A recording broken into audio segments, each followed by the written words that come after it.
Hello, Barnaby. We're talking about art, right? You just had a show here in IMES.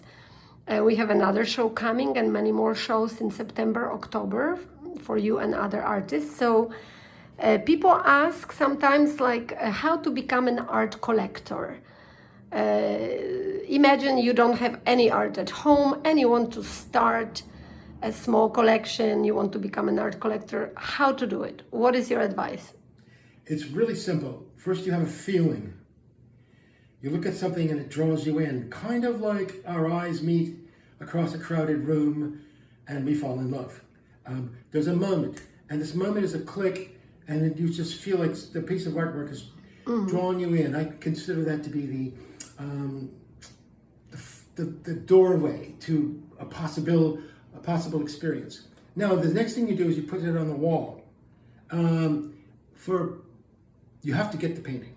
You put it on the wall for a couple years, big white blank wall in the middle, and you let it sit. And then the painting grows on you and talks to you, and you start to realize why you chose it. This is developing yourself as a collector. You're basically realizing you had an instinct, a hunch that something was going to touch you and register and give you what's called a life experience.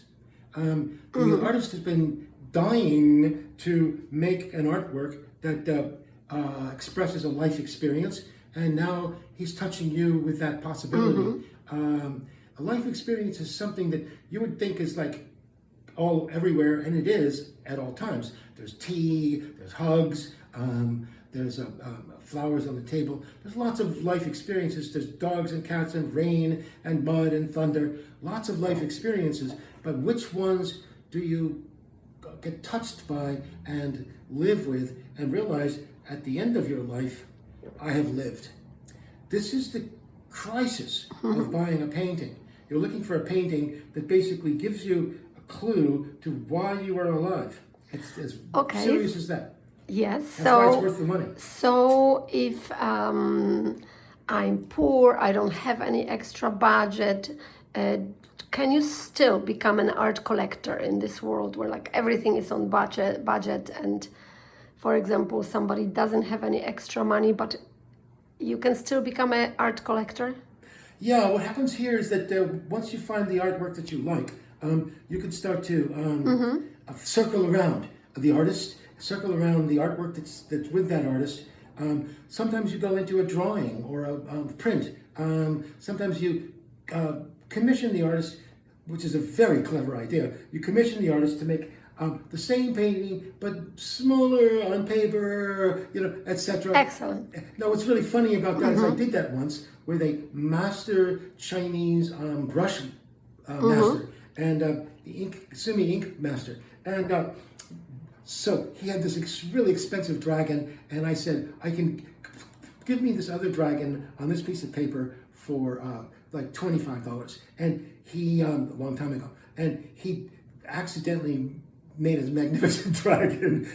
So I got one for like 1/5 the price. Excellent. So what about we just buy art, right? It's like a bread and butter. It is a bread and butter because it nourishes you, and it probably can fulfill you. A collector is a person who has, like when you put on a tattoo, has owned an experience. You basically claimed this is something that means something to me, and that particular commitment swings back on you. When you put the money, it's really not, I think money is a silly thing, but when you put money down onto a painting and it allows you to put it on the wall and take the painting more seriously, then the great result is that the painting has a larger conversation.